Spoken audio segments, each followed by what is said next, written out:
What does Ole Miss basketball and Chris Beard's moral compass have in common? They're both awful.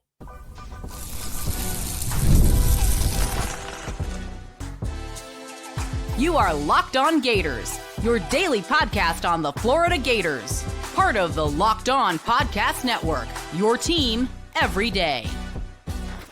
Hello and welcome back to another episode of Locked On Gators, part of the Locked On Podcast Network, your team every day. Thanks for making Locked On Gators your first listen of the day. Every day we are available daily and free wherever you listen to the podcast and on YouTube. As always, I am Brandon Olsen. Happy Saturday this time. We got a game preview. A reminder, we will not be going live after today's game. First time in SEC play. We haven't gone live after a game, so happens is what it is. This episode of Locked On Gators is brought to you by 5 Hour Energy. We got a flavor draft going on, 18 different flavors to choose from. You got the first overall pick. Who you taking? Me personally, grape or watermelon.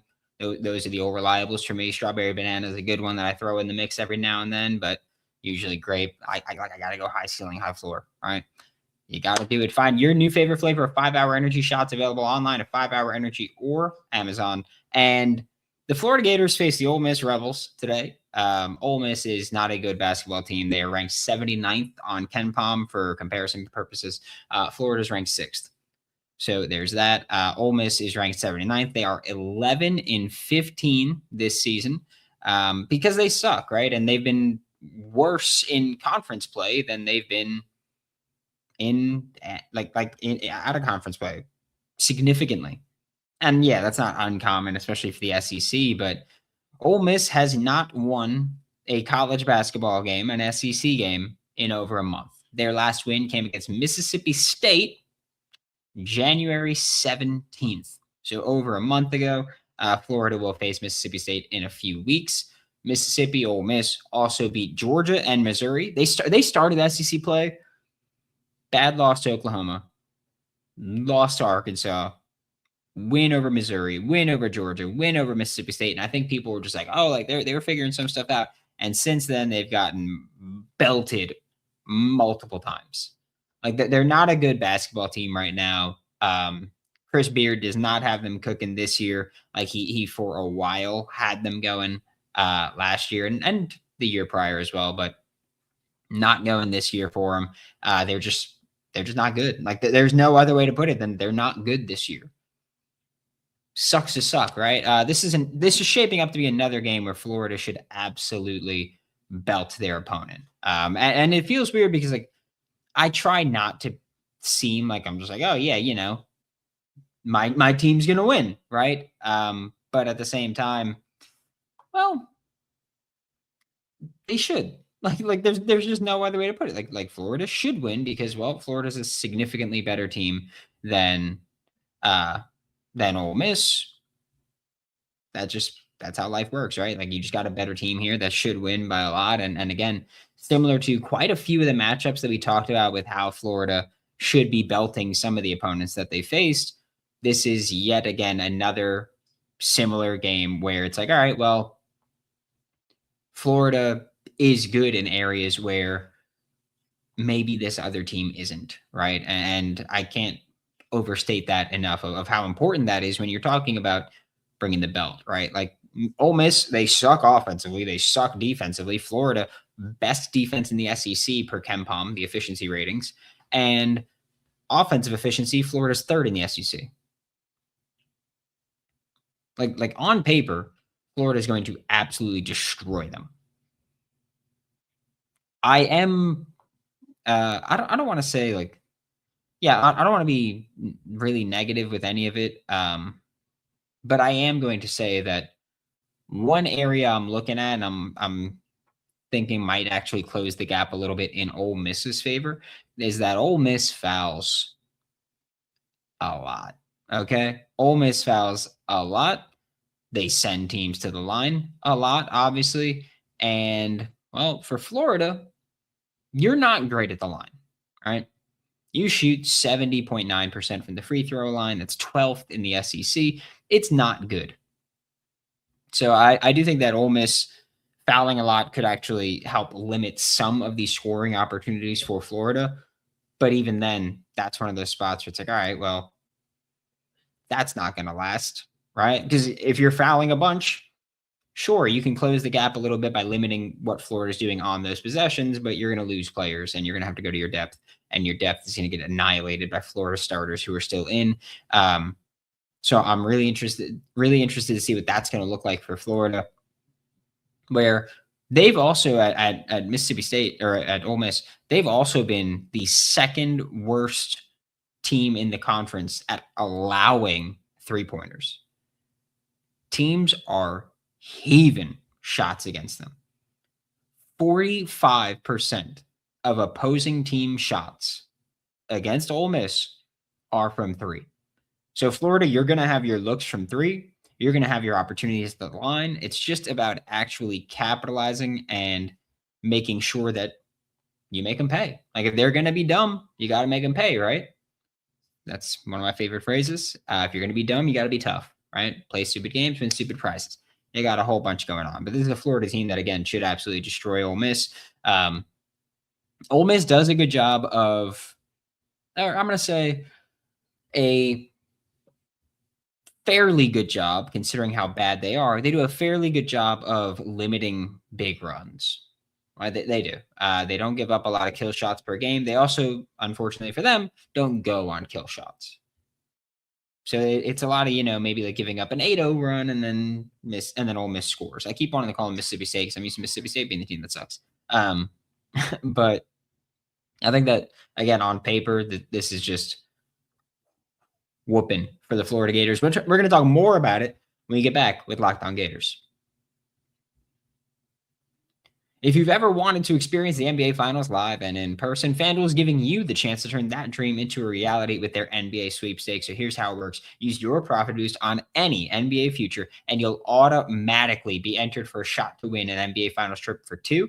That's right. Flights, tickets, the whole experience. Visit FanDuel.com to get started. Use your profit boost on an NBA future and get entered for your chance to win a trip to the NBA Finals. Play your game with FanDuel, the official sports betting partner of the NBA.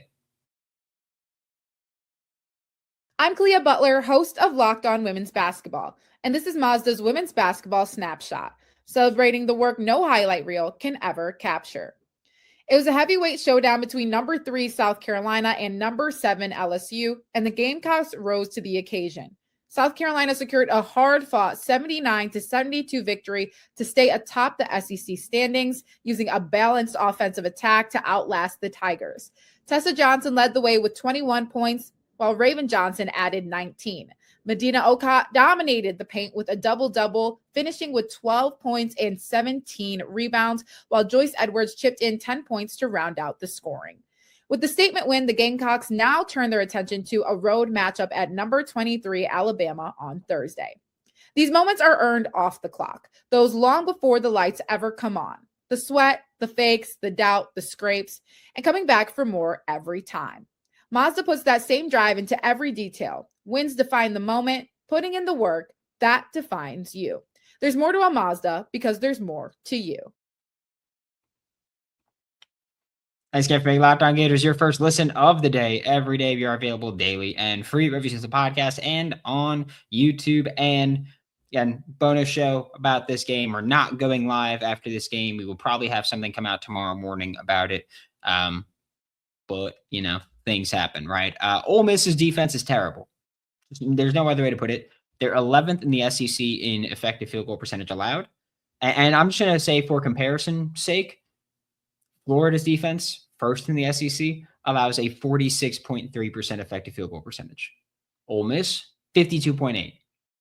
Like, I know 6.5%. I don't think people realize just how massive of a difference that actually is, right?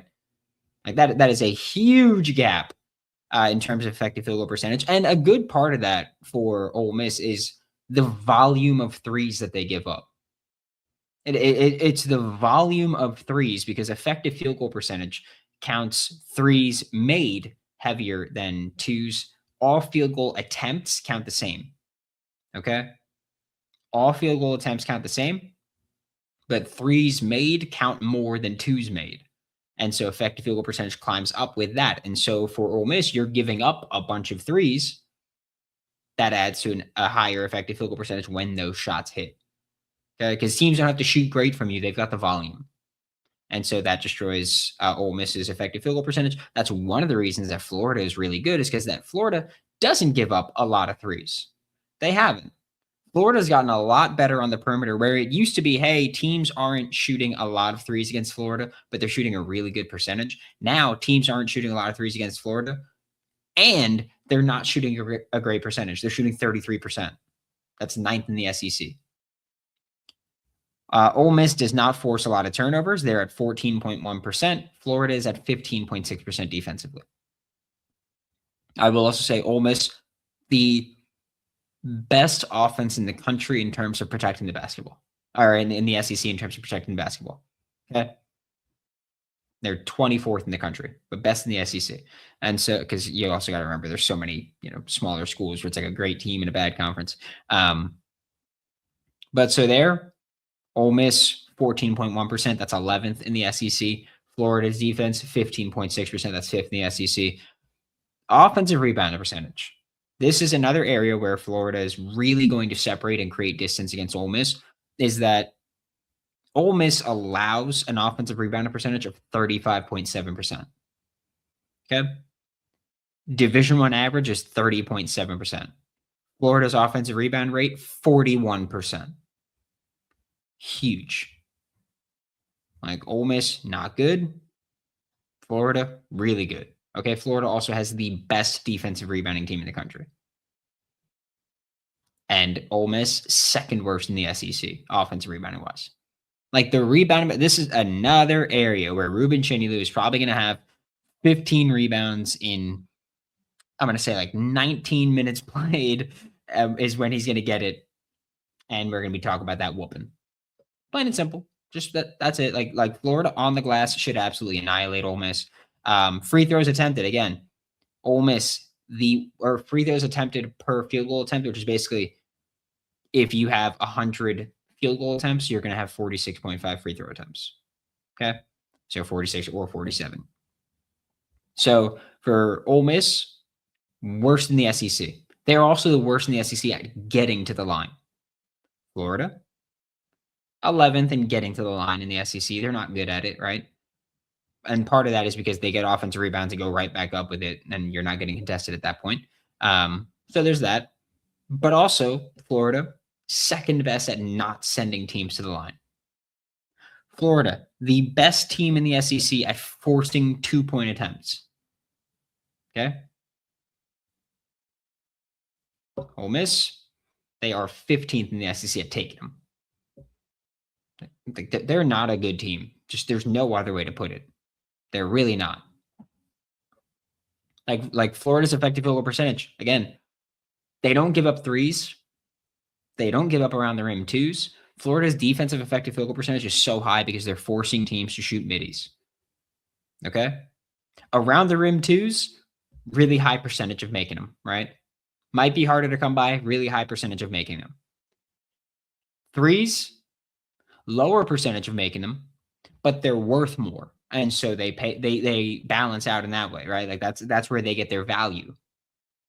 Florida doesn't give you either of those. Florida says, hey, you're going to have to take middies against us.